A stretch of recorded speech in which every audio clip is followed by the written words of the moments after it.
The widowed mafia boss followed a poor waitress and discovered a secret that made him freeze. Rain slicked the cobblestone alleyway as Ryan stepped out of the shadows, the cold steel of his revolver heavy against his ribs. He had followed the waitress for 3 nights, convinced she was a spy planted by a rival syndicate. She was too calm, too perceptive for a girl slinging cheap coffee in a run-down diner. But as he watched her slip through the rusted iron gates of an abandoned medical clinic, he saw her drop to her knees in the damp dirt. A small boy ran from the shadows, throwing his arms around her neck. When the moonlight cut through the clouds and caught the boy's face, Ryan's breath stopped dead in his chest. The gun nearly slipped from his trembling grip. It was impossible. He was looking at a ghost. The city wept a cold, relentless rain that drummed against the reinforced glass of the black sedan. In the back seat, Ryan sat swallowed by the shadows, his tailored Italian suit feeling more like a finely woven straitjacket than armor. He stared out at the blurred neon lights of the downtown district, but his eyes, empty and hard as polished obsidian, registered none of the vibrant colors.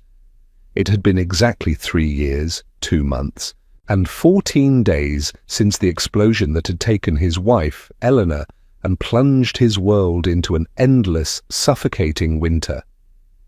Since then, Ryan had ruled the city's underworld not with passion, but with a terrifying, mechanical coldness. He was a ghost haunting his own empire, a man who had long forgotten the rhythm of his own heartbeat. "Sir, we are approaching the safe house," his driver, a broad-shouldered man named Victor, murmured from the front seat. The voice barely registered over the rhythmic hum of the engine and the splashing tires. "Pull over," Ryan commanded. His voice was a low, gravelly rumble that left no room for debate. Victor hesitated, glancing in the rearview mirror. "Here, sir. We're in the Narrows. It's not secure." "I said pull over." The heavy car glided to a halt against the curb, the tires scraping against the broken concrete. Ryan didn't know why he had given the order. He looked through the rain-streaked window at the flickering, buzzing neon sign of a dilapidated diner named the Silver Spoon. The light sputtered, casting long, erratic shadows across the wet pavement. Perhaps it was the bone-deep chill that had seeped into his marrow, or perhaps it was a sudden, inexplicable urge to be somewhere normal, somewhere utterly disconnected from the blood and ledgers that defined his existence. Without waiting for Victor to open his door, Ryan stepped out into the biting wind, pulling the collar of his wool overcoat up against the rain. A bell jingled weakly above the door as he pushed into the diner. The air inside was thick, smelling of stale grease, burnt coffee, and cheap bleach. The linoleum floor was scarred and yellowing, and the vinyl booths were patched with varying shades of duct tape. It was a place for the forgotten, the nocturnal wanderers, and the desperate. Ryan chose a corner booth, sliding onto the cracked vinyl. He kept his back to the wall, an ingrained survival instinct that never slept. He rested his hands on the sticky Formica table, his heavy gold watch the only beacon of wealth in the dismal room. That was when he saw her.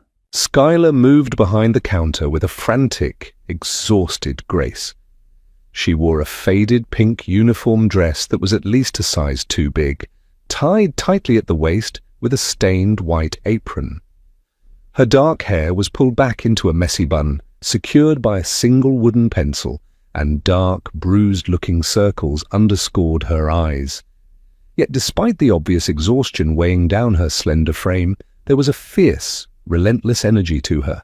She balanced 3 plates of greasy eggs and hash browns on one arm while pouring coffee with the other, weaving between the cramped tables with the precision of a dancer.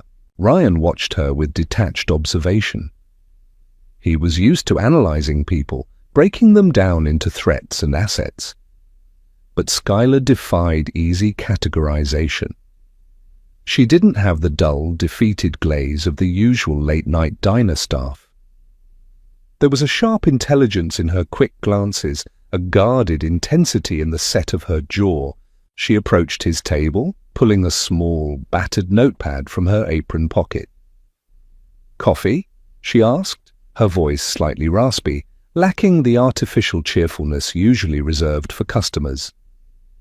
"Black," Ryan replied, his gaze locked onto her face.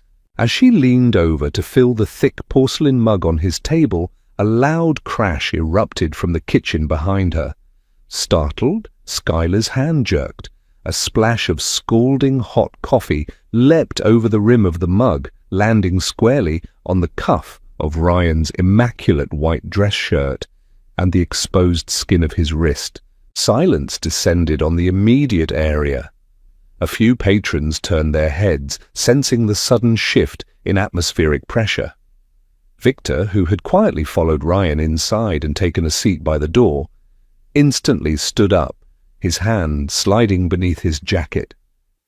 Ryan didn't flinch. The physical pain was negligible compared to the phantom agonies he carried daily. He merely raised a single hand, signaling Victor to stand down. Skylar gasped, her eyes widening as she realized what she had done. She looked from the dark stains spreading on the expensive silk to the hardened, impassive face of the man sitting before her. Most people would have stammered, apologized profusely, or shrunk back in terror at the cold, predatory stillness in Ryan's eyes. But Skylar didn't cower. She grabbed a handful of paper napkins from the dispenser, her movements quick and decisive. "I am so sorry," she said, her voice steady, betraying none of the panic that must have been racing through her. She reached out, dabbing at his sleeve, her fingers accidentally brushing against his skin. Her hands were freezing, rough with calluses, yet oddly gentle. "I'll pay for the cleaning. Leave it with the manager. I'll cover the cost from my tips." Ryan looked down at her hands, then back up to her face. Up close, he could see the faint smattering of freckles across her nose and the startling, clear depth of her hazel eyes. They were eyes that had seen too much, eyes that were fighting a war she was determined to win. For a fraction of a second, the heavy, suffocating ice in Ryan's chest cracked. A strange, unfamiliar spark of curiosity ignited in the void. "It's just a shirt," Ryan said, his voice softer than he intended.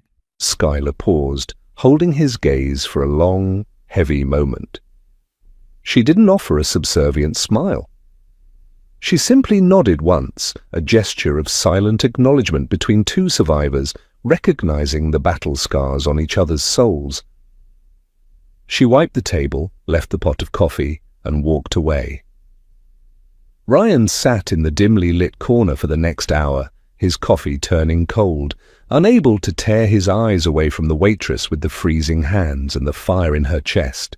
The obsession did not begin with a conscious decision. It crept into Ryan's mind like a slow, insidious fog. Over the next 2 weeks, the underworld empire that usually demanded his absolute, ruthless attention began to feel distant, like background noise drowning beneath the sudden, sharp focus of his new fixation. He found himself sitting in his cavernous, mahogany-paneled office, staring at ledgers detailing millions in illicit shipments, yet unable to concentrate. His mind kept drifting back to the neon buzz of the silver spoon and the exhausted, defiant waitress in the oversized pink uniform. He rationalized it, of course. A man in his position did not have the luxury of idle fascination. He told his lieutenants that the diner was a strategic location, a neutral ground where he could observe the pulse of the lower city without drawing attention. He told himself that Skylar's unnatural composure in the face of his imposing presence marked her as a potential threat, someone who might be feeding information to the rival Solano family. But deep down, In the silent hours of the night, when the ghosts of his past screamed the loudest, Ryan knew the truth. Skylar made him feel awake. She was a single, fragile pulse of life in his graveyard of a world. It became a ritual. Every Tuesday and Thursday during the graveyard shift, Ryan's armored black sedan would glide into the alley across from the diner. He didn't always go inside. Often he simply sat in the suffocating darkness of the back seat, the window rolled down just enough to let the damp night air in, and watched her through the grease-stained glass of the diner's front window. He watched the grueling reality of her existence unfold frame by agonizing frame. He saw the way the diner manager, a sweaty, aggressive man with a permanent scowl, barked orders at her, his finger jabbing the air inches from her face. Ryan's jaw would clench, his knuckles turning white as he gripped the leather armrest, a dark, violent urge rising in his throat to walk across the street and shatter the manager's jaw. But he stayed in the shadows. He watched Skylar absorb the abuse with a hardened jaw, never breaking, never weeping, just nodding and returning to her work with doubled ferocity. He saw her deal with the drunken patrons, the leering truckers, the impatient insomniacs. She moved through them all like a ghost, untouched by their grime, protected by an invisible armor of sheer, desperate willpower. One particular night, the rain was coming down in thick, blinding sheets. The city drains were overflowing, turning the streets into murky rivers. Ryan sat in his car, the heater humming softly, wrapped in cashmere and leather. Across the street, the neon sign of the diner finally went dark. It was 3 a.m. A few moments later, Skylar emerged from the back door. She had changed out of her uniform into a pair of worn, faded jeans and a thin, oversized grey sweater that offered no protection against the biting cold. She pulled a cheap plastic umbrella from her bag, but a sudden gust of wind caught it, snapping the metal spokes backward and tearing the fabric. With a quiet sigh of defeat that Ryan could almost hear over the storm, she tossed the broken umbrella into a nearby dumpster, pulled her sweater tighter around her shoulders, and began to walk. "Follow her," Ryan ordered softly. Victor, at the wheel, hesitated. "Boss, it's late. We have the meeting with the dockman at 8. "Keep your distance. Just follow her." The heavy sedan crawled down the empty, flooded streets, staying a block behind the small, shivering figure. Ryan watched as Skylar walked with her head down, leaning into the wind. The bus stops were empty, the schedules rendered meaningless by the hour and the storm. She walked for nearly 3 miles, through neighborhoods that grew progressively darker and more dangerous. Streetlights were shattered, and shadows seemed to move with a life of their own. Ryan's chest tightened with a strange foreign anxiety. He was the most dangerous predator in the city, yet he found himself terrified for this fragile woman walking through his hunting grounds. He wanted to pull up beside her, throw open the heavy door, and offer her the warmth of the car. He wanted to demand to know why she was punishing herself, why she was fighting so hard to survive in a city that clearly wanted to break her, but he couldn't. To approach her was to bring his darkness into her world. He could not taint her with the blood on his hands. So he watched. He watched her turn down a narrow, graffiti-scarred street and disappear into a crumbling brick apartment building. He waited in the car for another hour, staring at the darkened windows of the complex until a single light flicked on in a third-floor apartment. Only then, knowing she was behind a locked door, did Ryan allow Victor to drive him back to his empty, silent mansion. The obsession had taken root, deep and unyielding, and Ryan knew with a terrifying certainty that he was no longer just watching her. He was guarding her. The following week, The oppressive heat of a late summer night had settled over the city like a suffocating blanket, thick with the stench of hot asphalt and rotting garbage. Ryan was seated in his usual corner booth at the Silver Spoon, nursing a cup of black coffee that had long gone cold.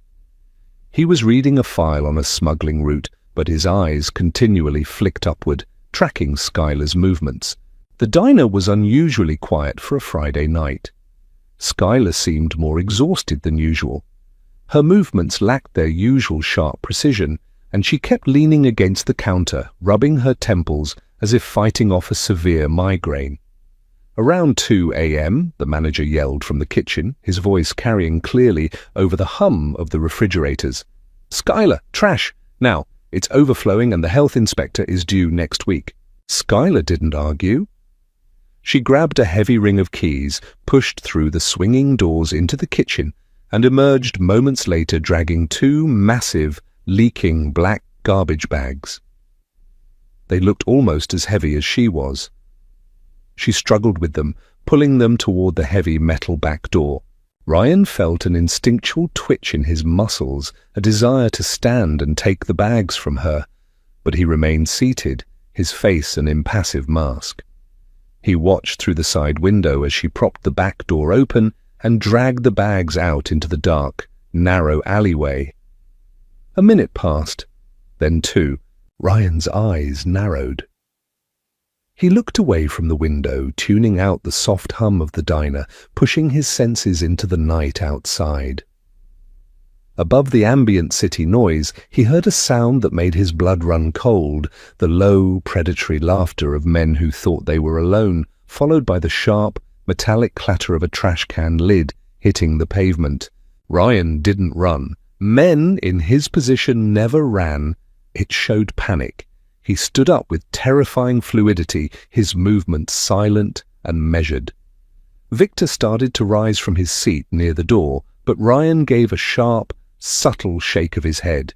He wanted to handle this alone. He pushed open the back door of the diner and stepped into the suffocating heat of the alley. The smell of decaying food and stagnant water was overwhelming. Down by the dumpsters, illuminated only by a single, flickering yellow security light, Skylar was backed against the brick wall. 2 men had cornered her. They were large, wearing leather jackets despite the heat, their faces flushed with cheap liquor and ugly intentions.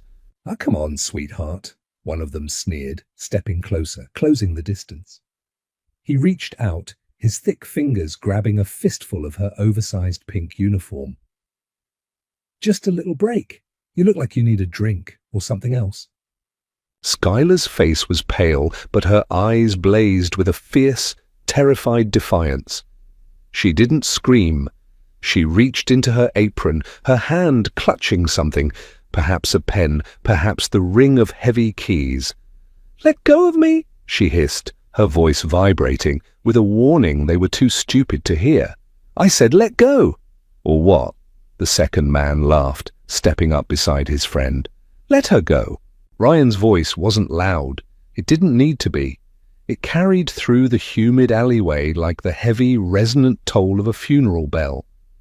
It was a voice accustomed to ending lives, a sound completely devoid of human warmth or hesitation. The 2 men froze. They turned, squinting into the gloom. Ryan stepped fully into the yellow light. He didn't pull his weapon. He didn't adopt a fighting stance. He simply stood there, his tailored suit absorbing the darkness, his posture radiating an overwhelming, crushing authority. His eyes, fixed on the man holding Skylar's dress, were dead. "Who the hell are you?" the first man slurred, though the bravado was already bleeding out of his voice. He squinted, trying to size Ryan up. Something in Ryan's absolute stillness triggered a primal alarm in the man's drunk brain. "I am the man who is going to give you 3 seconds to remove your hand from her," Ryan said, his tone conversational, as if discussing the weather. 1. The man laughed nervously, trying to shake off the sudden chill in the air. "Listen, buddy, we're just having a little fun. Why don't you mind your own..." Ryan moved. He was large, but he moved with terrifying, blinding speed. In less than a heartbeat, he crossed the distance. He didn't throw a punch. He simply reached out and gripped the man's wrist, the one holding Skylar's dress. Ryan's fingers closed like a steel vice. He applied a precise, agonizing pressure to the nerve cluster in the man's arm. The man's knees instantly buckled. A sharp, breathless gasp escaped his lips as his fingers involuntarily released the fabric. Ryan twisted the wrist just a fraction of an inch further, forcing the massive man to drop to his knees in the grime of the alley. The second man took a step back, his eyes wide with sudden terror, realizing instantly that they had crossed a line they couldn't even comprehend. He put his hands up, retreating toward the mouth of the alley. "Hey, man! Hey, we're leaving! We're gone! Just let him go!" Ryan stared down at the man kneeling before him, feeling the familiar, intoxicating pull of violence. It would be so easy to snap the bone, to shatter the joint, to remind the world why he was feared. But then he looked up and saw Skylar.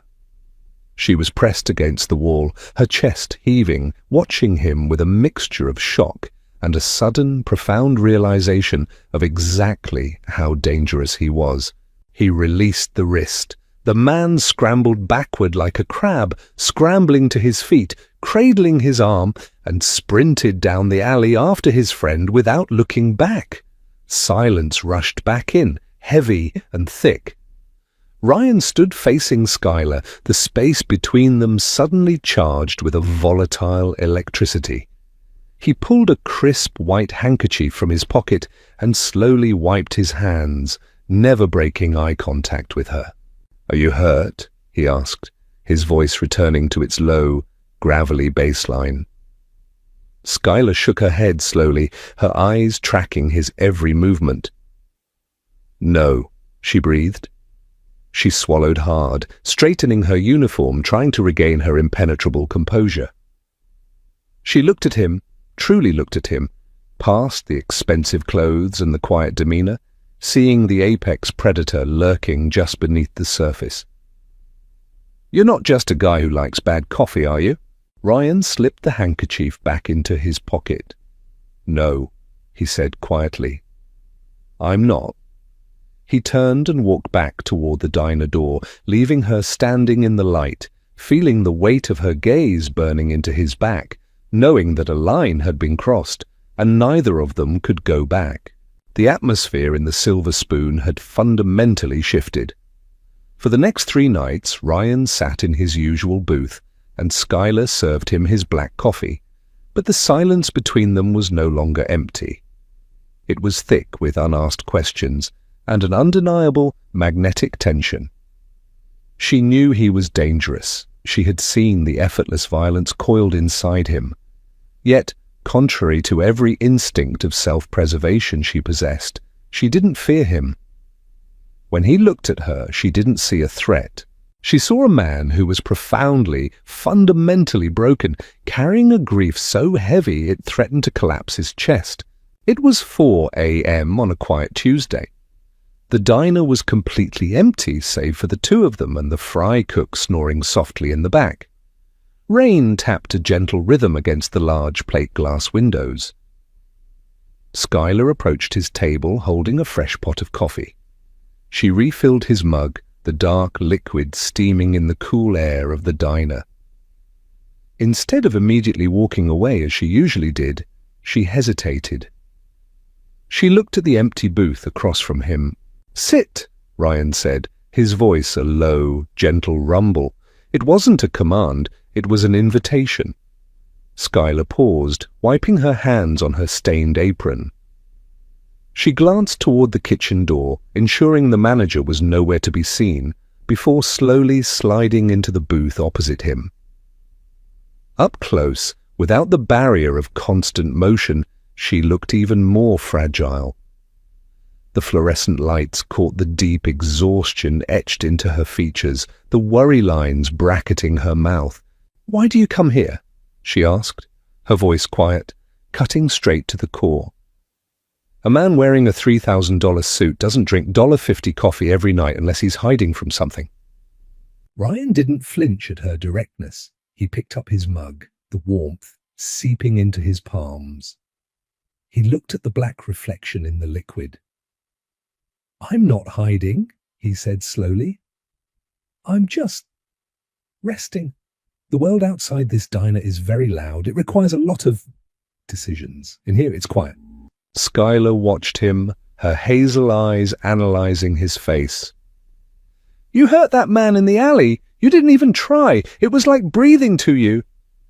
She wasn't accusing him. She was stating a fact, trying to piece together the puzzle of the man sitting across from her. "I did what was necessary to protect you," Ryan replied, his gaze meeting hers, unflinching. "In my world, hesitation is usually fatal." "And what world is that?" She pushed softly. Ryan remained silent for a long time. The only sound was the hum of the refrigerator and the rain on the glass. He could lie. He was an expert at lying, but looking at Skylar, at the raw, unfiltered honesty in her tired eyes, the lies felt like ash in his mouth. "A dark one," he finally said. "One where people make promises they can't keep, and where debts are paid in blood. A world I thought I could control until it took the only thing I ever truly cared about." He saw the subtle shift in her expression, the softening of her guard. She understood grief. He could see it in the way her shoulders slumped slightly, the way she looked down at her rough hands resting on the table. "You lost someone," she murmured. It wasn't a question. "My wife," Ryan said, the words feeling heavy, scraping against his throat like glass. It was the first time he had spoken Elena's title aloud in years without it being a preamble to an order for an execution. 3 years ago, she was the light in the room. When she left, the light went out. I've been stumbling in the dark ever since. Skylar didn't offer empty platitudes. She didn't tell him time healed all wounds. She knew better. She just looked at him, her eyes shining with a deep, empathetic sorrow. "I know about the dark," she said softly, her voice barely a whisper. "I know what it's like to have to keep walking when your legs feel like lead, just because if you stop, the shadows will eat you alive." Ryan leaned forward slightly, drawn to her like a moth to a solitary flame. "Why do you work yourself to the bone, Skylar? 2 shifts here, and God knows what else. You look like you haven't slept a full night in years. What are you running from? Or what are you fighting for?" A sudden, sharp shadow crossed her face. The vulnerability vanished, instantly replaced by the hardened, guarded mask she wore for the rest of the world. She stiffened, pulling her hands back from the table as if it had suddenly grown hot. "I have to get back to work," she said abruptly, sliding out of the booth. "The manager will be out soon." "Skylar," Ryan started, reaching out a hand but stopped himself before making contact. "I appreciate you helping me the other night," she said, her voice tight, formal, the connection between them abruptly severed. "But don't ask questions you don't want the answers to. In my world, secrets are the only thing that keep you alive." She turned and hurried back behind the counter, grabbing a rag and violently wiping down a spotless section of stainless steel. Ryan watched her, the phantom warmth of her brief openness fading quickly. He realized then that she wasn't just surviving, she was hiding. And whatever she was hiding, it was a secret so heavy she was willing to crush herself under the weight of it just to keep it safe. Ryan finished his cold coffee in silence, his mind already formulating a plan to uncover the truth she refused to give him. A sprawling mahogany desk in Ryan's private study felt like a battlefield. Across from him stood Marcus, his second-in-command and closest lieutenant. Marcus was a man carved from granite, fiercely loyal but pragmatically ruthless. He had been by Ryan's side during the chaotic, bloody restructuring of the syndicate after Elena's death, helping Ryan burn rival factions to the ground. Today, however, the tension between them was palpable, thick enough to choke on. The air conditioning hummed, but the room felt stifling. Marcus tossed a thick manila folder onto the polished wood of the desk. It landed with a heavy, definitive thud. "You need to look at this, boss, and you need to look at it with a clear head, not whatever haze you've been walking around in for the past month." Ryan didn't touch the folder. He leaned back in his leather chair, his face an emotionless mask, though a dark knot of apprehension twisted in his gut. "Speak, Marcus. Don't play games with paper." Marcus sighed, leaning over the desk, his hands planted firmly on the edge. "It's the girl from the diner, Skylar." Ryan's eyes narrowed imperceptibly. "What about her? I know you've been interested," Marcus said carefully, choosing his words like a man walking through a minefield. "I didn't question it. You're the boss. If you want to slum it, that's your business. But I ran a background check on her. Standard procedure for anyone getting close to you. And she doesn't exist." Ryan sat forward slightly. "What do you mean she doesn't exist?" "No social security number, no birth certificate, no bank accounts older than 3 years. Her identity is a complete ghost. The name Skylar is a ghost." Marcus reached out and flipped open the folder, revealing grainy surveillance photographs. "And that's not the worst part. I had a team tailor. After a shift at the diner, she doesn't just go home. Every third night she takes 3 different buses, does a counter-surveillance loop through the subway, and ends up deep in the Narrows, specifically an abandoned sector controlled by the remnants of the Moretti family." Ryan stared at the photographs. They showed Skylar wearing a heavy coat with the hood pulled up, walking quickly through desolate, graffiti-covered alleys. The Narrows was a dead zone, a place where the syndicate dumped bodies and illicit cargo. The Morettis were the faction Ryan had decimated after Elena's death, believing them responsible for the car bomb. "She's a plant, Ryan," Marcus said, his voice dropping to an urgent, harsh whisper. He was the only one allowed to use Ryan's first name in private. "She's a honeypot.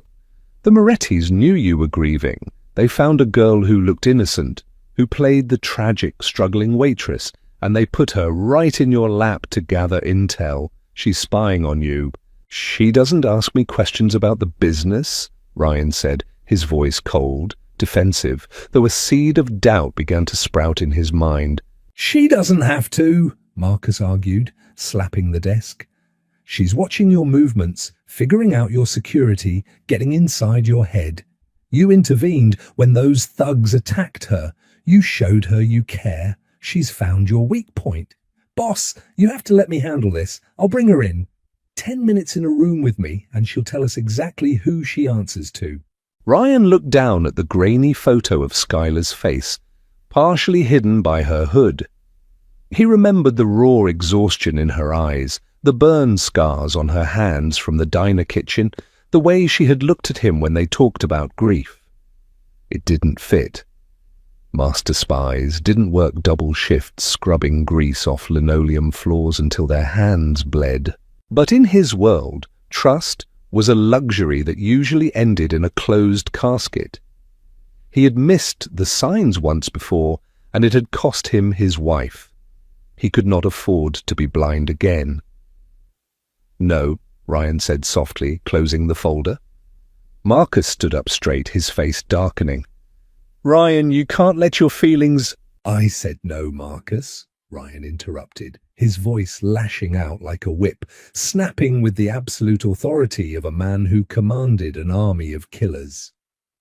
"You will stand down. Your men will stand down. You pull surveillance off her immediately.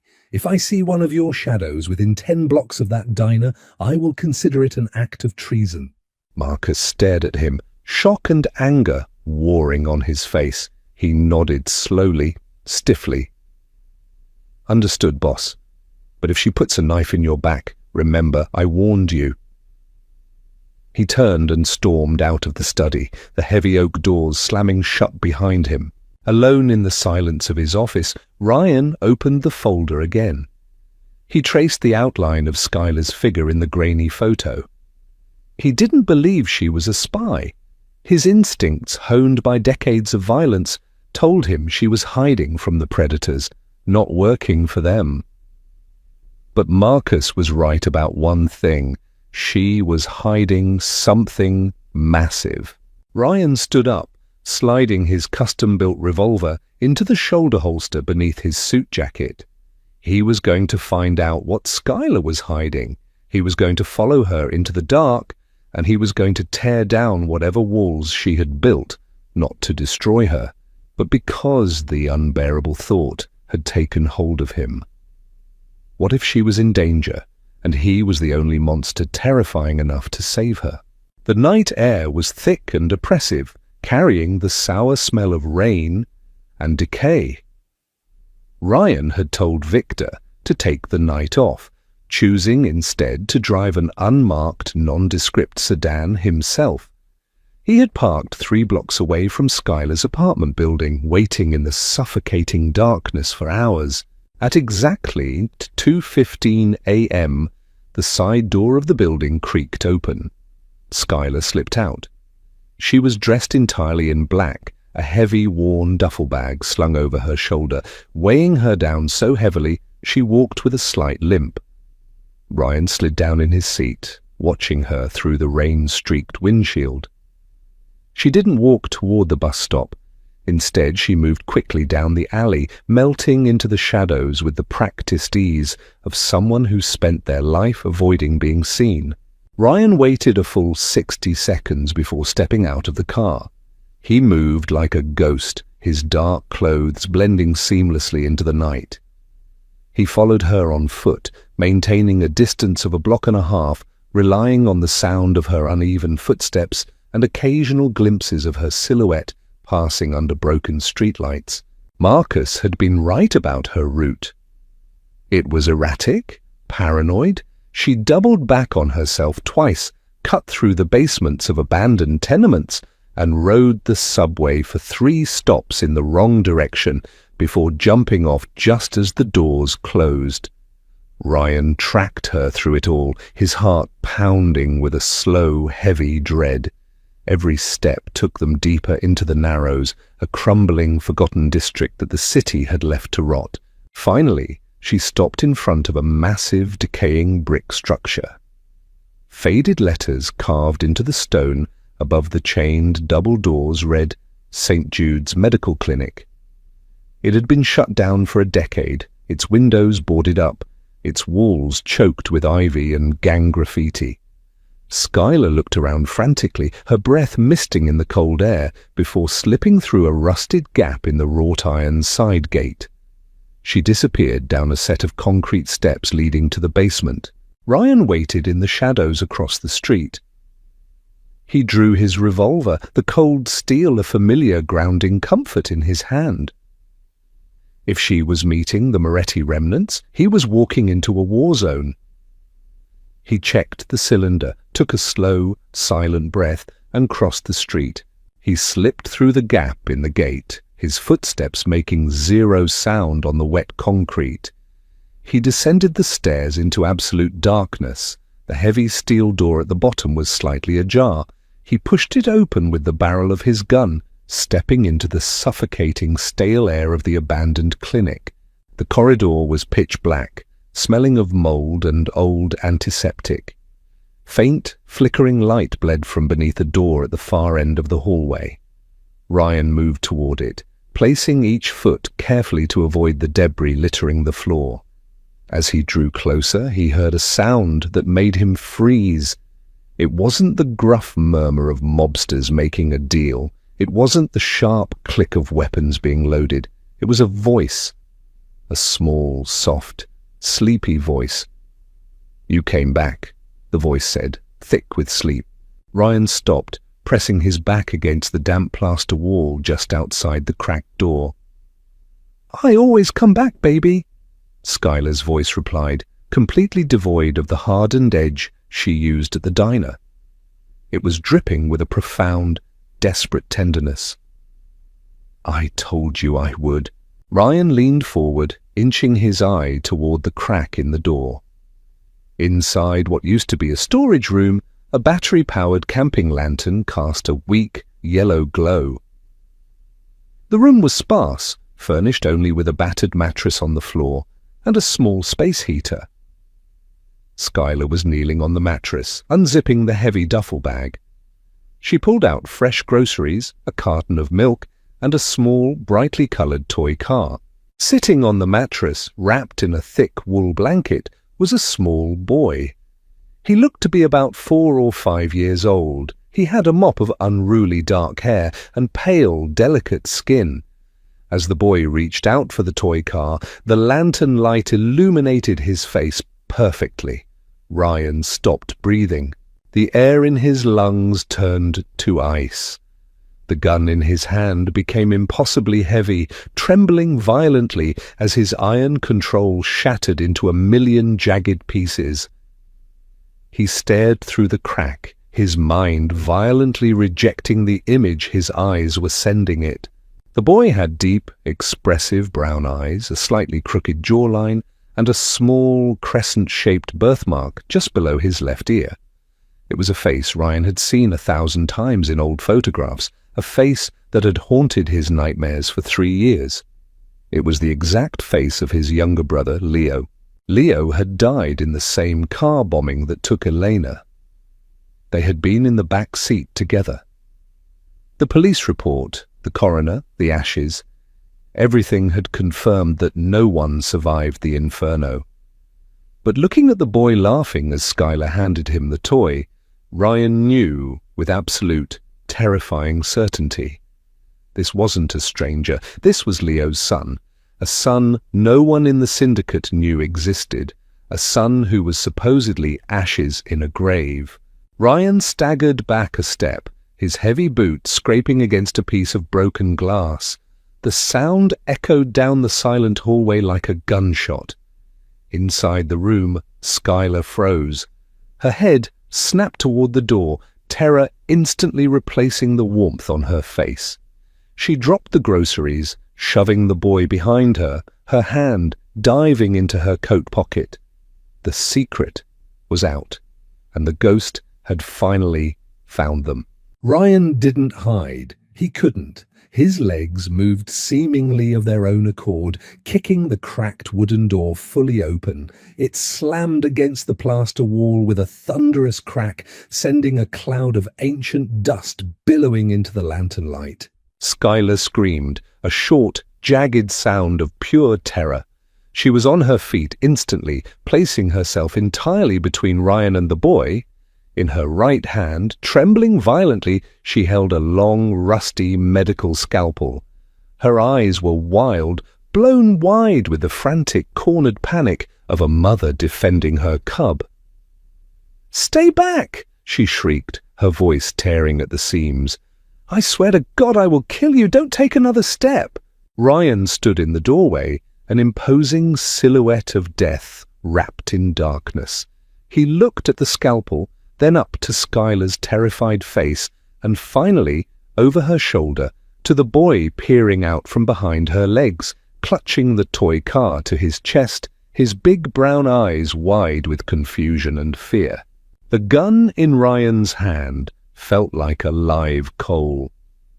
Slowly, deliberately, raising his hands to show his intent, Ryan uncurled his fingers. The heavy revolver fell to the concrete floor with a loud clatter. He kicked it away, sending it sliding into the darkness of the hallway.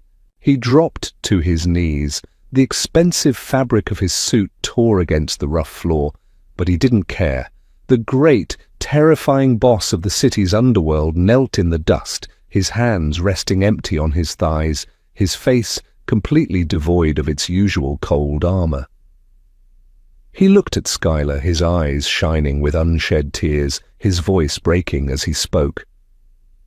"His name," Ryan choked out, the words tearing at his throat. "What is his name?" Skylar's breathing was ragged, her chest heaving. She kept the scalpel raised, though her hands were shaking so hard she could barely hold it. She looked at Ryan's discarded gun, then back to his face, confused by the utter devastation she saw there. The monster had dropped his claws. "Leo," she whispered, her voice trembling. "His name is Leo." Ryan closed his eyes, a ragged, agonizing sob ripping from his chest. The sound was so raw, so broken it seemed to vibrate in the small room.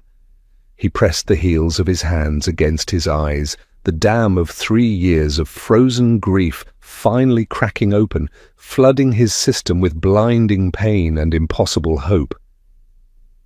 "My brother," Ryan whispered, looking back up, his face pale. "His father was my brother." Skylar froze, the scalpel dropping slightly, the colour drained entirely from her face. She stared at him, the pieces violently snapping together in her mind. You're Ryan, the older brother, the head of the family." "Yes." "They said you were the one who ordered the hit," Skylar said, her voice dropping to a horrified whisper, taking a step back and pushing little Leo further behind her. "They said you wanted total control, that you killed your own brother and your wife to consolidate power." Ryan's head snapped up, a flash of pure, unadulterated rage cutting through his tears. "Who told you that?" he demanded, his voice dropping an octave, shaking the walls. "The police," Skylar stammered, gripping the scalpel tight again. "The detectives who came to the hospital that night." Ryan took a deep, shuddering breath, forcing himself to remain kneeling, forcing the monster back down. "Tell me," he pleaded, his voice cracking. "Please, Skylar, tell me what happened. I buried 2 closed caskets. I thought there was nothing left." Skylar stared at him for a long, agonizing minute. She searched his eyes, looking for the lie, looking for the deception. But all she saw was a man completely undone. Slowly, her arm dropped to her side. The scalpel fell from her fingers, clinking softly onto the mattress. "I was an ER nurse at St. Jude's," Skylar began, her voice hollow, echoing with the ghosts of that night.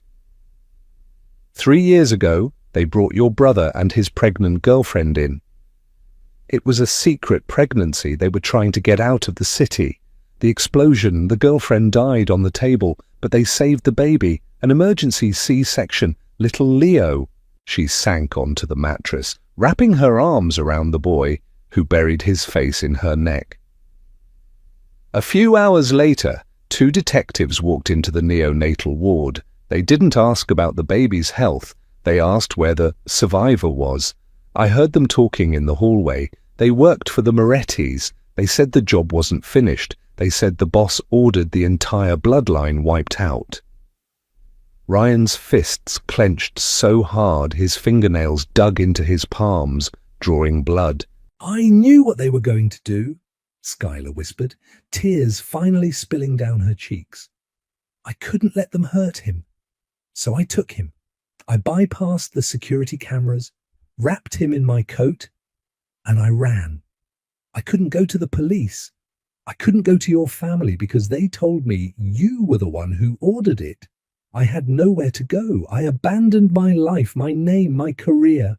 I became a ghost to keep him hidden." Ryan looked at the woman sitting on the dirty mattress. A waitress in a torn sweater who had sacrificed everything, her entire existence, living in constant, agonizing fear, working herself to the bone, all to protect a child that belonged to a bloodline of violence. She had protected the last piece of his family while he had been drowning the city in blood, chasing shadows. "Skylar," Ryan said, his voice thick with a profound, overwhelming reverence. You saved him." He slowly reached his hand out, keeping it low, non-threatening. Little Leo peeked out from Skylar's shoulder, looking at the large, crying man kneeling on the floor. "Hi, Leo," Ryan whispered, offering a broken, watery smile. Before the boy could respond, the silence of the clinic was shattered by the sharp, metallic sound of a pump-action shotgun chambering around echoing loudly from the darkness of the hallway right behind Ryan. "Well, isn't this a touching family reunion?" a cold, familiar voice echoed from the shadows. Ryan didn't have to turn around. His blood turned to ice. It was Marcus. The lantern light flickered, casting long, monstrous shadows against the peeling paint of the clinic walls. Ryan slowly rose from his knees, his body shifting instantly from a broken, weeping man back into the apex predator that ruled the city's underworld. He placed his broad back squarely between the doorway and the mattress, shielding Skylar and little Leo from whatever was in the darkness. Marcus stepped into the pale yellow light. He was holding a tactical shotgun, the barrel leveled directly at Ryan's chest. Behind him, the silhouettes of 3 other heavily armed men lingered in the hallway. "I told you to stand down, Marcus," Ryan said. His voice was no longer gravelly with grief. It was terrifyingly calm, smooth, and absolute. It was the voice that ordered empires to burn. "And I told you that girl was dangerous," Marcus replied, his face twisted into a sneer of contempt. He looked past Ryan, his eyes landing on the terrified face of the small boy.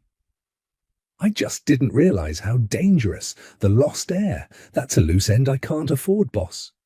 Ryan's mind raced, processing the angles, the weapons, the distances. He had dropped his revolver in the hallway. It was out of reach. "You can't afford?" Ryan repeated softly, catching the slip of the tongue. Marcus laughed, a dry, humorless sound. "You really are blind, Ryan. Grief made you stupid. The Morettis didn't plant that bomb 3 years ago. They didn't have the brains or the reach to hit your car in the middle of our territory." The revelation hit Ryan with the force of a physical blow, knocking the breath from his lungs. The pieces clicked into place with horrifying clarity. The corrupted detectives, the perfectly placed explosives, the seamless takeover of the syndicate after Elena and his brother's deaths. "It was you," Ryan said, his voice barely a whisper, vibrating with a rage so deep it felt tectonic. "You killed my wife! You killed my brother!" "I removed the obstacles," Marcus barked, his finger tightening slightly on the trigger. "You were going soft, Ryan. Elena was whispering in your ear, trying to get you to legitimize the business, to step down. Your brother was a liability, threatening to take his share and walk away. I did what had to be done to save the syndicate. I made you the king, and this is how you repay me? By getting sloppy over a waitress?" Behind Ryan, Skylar let out a choked sob, clutching Leo so tightly the boy whimpered. "You're going to let them walk out of here, Marcus," Ryan said, taking a slow, microscopic step forward, closing the distance between his chest and the barrel of the shotgun. "This is between you and me." "Nothing is walking out of here tonight," Marcus spat. "Shoot the girl and the kid," he ordered the men behind him. "I'll handle the boss." In the fraction of a second before Marcus's men could raise their weapons, Ryan moved. It wasn't the calculated, terrifying violence of the alleyway. It was explosive, desperate, and feral. He didn't lunge for Marcus's gun. Instead, he dropped his shoulder, diving violently to the left, his hand sweeping blindly across the dusty concrete floor where he had kicked his revolver earlier. His fingers brushed cold steel. He gripped the grip, rolling hard over his shoulder as the deafening boom of Marcus's shotgun shattered the silence, the buckshot blowing a massive crater into the plaster wall where Ryan's chest had been a millisecond before. From his knees, Ryan brought the revolver up. He didn't aim. Muscle memory and instinct took over. He fired twice. The deafening cracks of the heavy caliber weapon filled the enclosed space. The first shot caught the man behind Marcus in the shoulder, spinning him into the wall. The second shot hit the flashlight mounted on the third man's rifle, showering the hallway in sparks and glass, plunging the corridor back into disorienting darkness. "Get down!" Ryan roared over the ringing in his ears, firing a third suppressing shot down the hallway. He heard Skylar scramble onto the floor, pulling the mattress over herself and the boy. Marcus roared in anger, racking the shotgun in the dark. He fired blindly into the room. Pellets tore through the space heater, sending sparks flying, and shredded the heavy duffel bag. Ryan scrambled backward, pressing his back against the doorframe, using it for cover. He had 3 bullets left. He was outgunned and outmanned, but he was fighting for something real for the first time in years. "You can't win this, Ryan," Marcus yelled from the darkness of the hall, his voice echoing off the concrete. "You're trapped in a basement with a woman and a brat. Give them up, and I let you walk away. We go back to how it was." "How it was is dead!" Ryan shouted back. He closed his eyes, listening past the ringing in his ears, tuning his senses to the subtle shifts of fabric and the scuff of boots on concrete in the dark hallway. He heard a heavy boot step on a piece of broken glass 2 yards away, slightly to the right.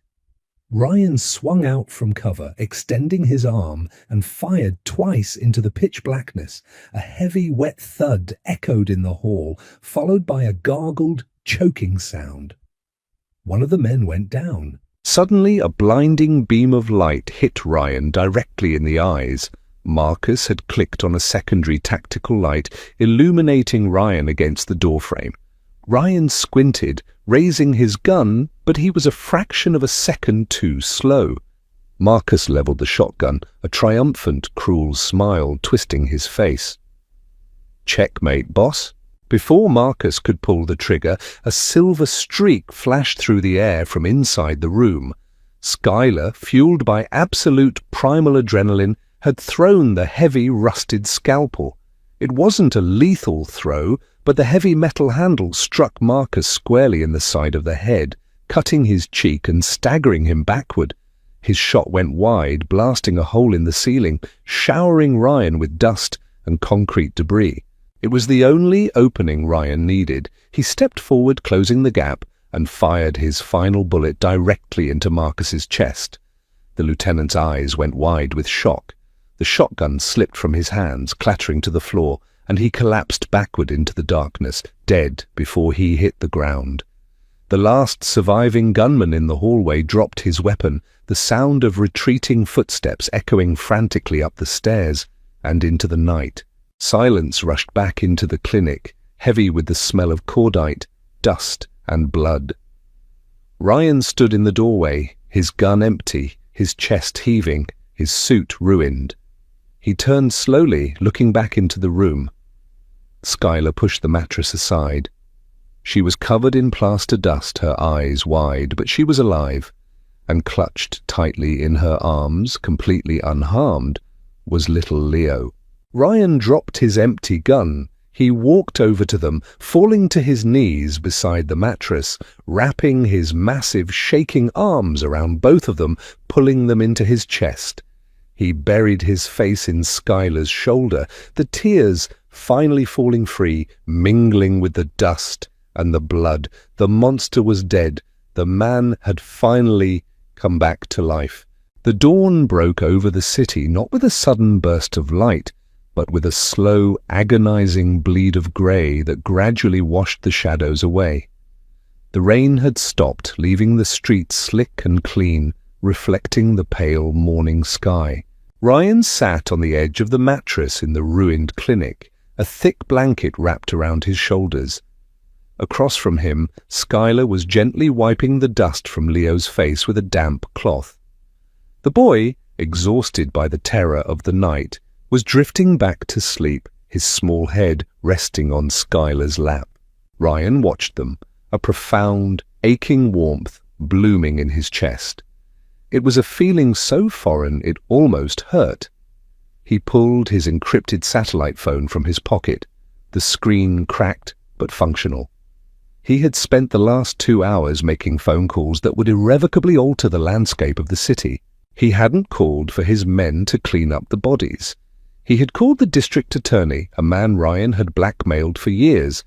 He had given the DA the locations of his hidden ledgers, the passcodes to offshore accounts, and the names of every corrupt politician, police captain, and lieutenant in his syndicate, including the men who had aided Marcus in the bombing 3 years ago. He was burning his own empire to the ground, salting the earth so nothing could ever grow back. "It's done," Ryan said quietly, his voice raspy from the smoke and shouting.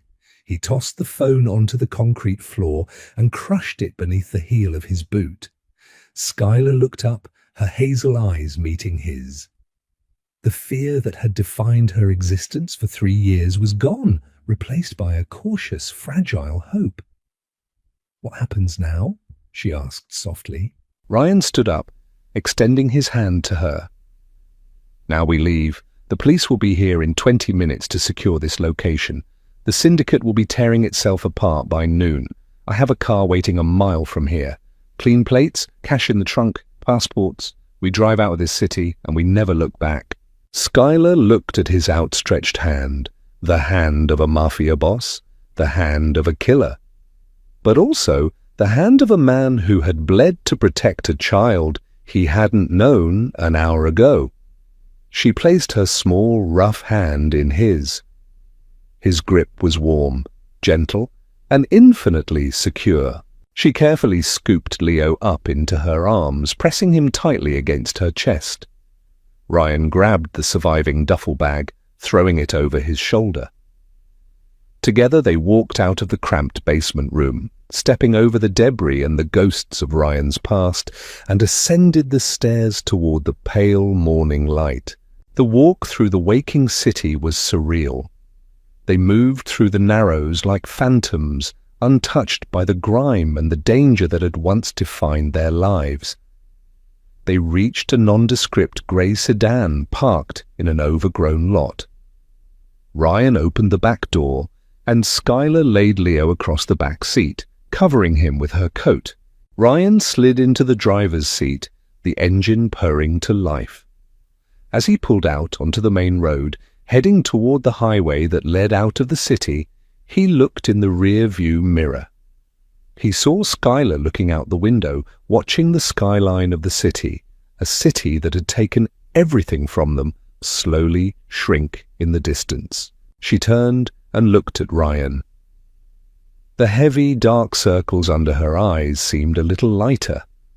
A small, genuine smile, the first he had ever seen, touched the corners of her mouth. She reached across the center console and rested her hand over his on the gear shift.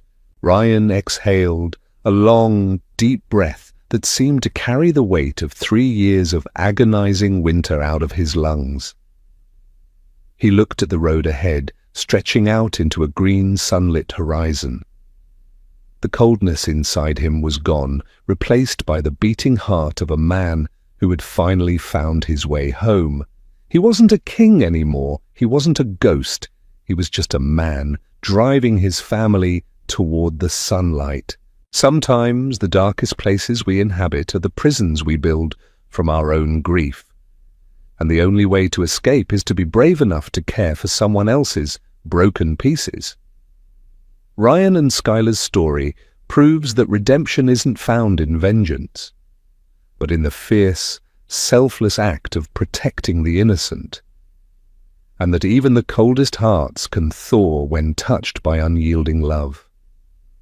Thank you for reading this intense journey of sacrifice and second chances.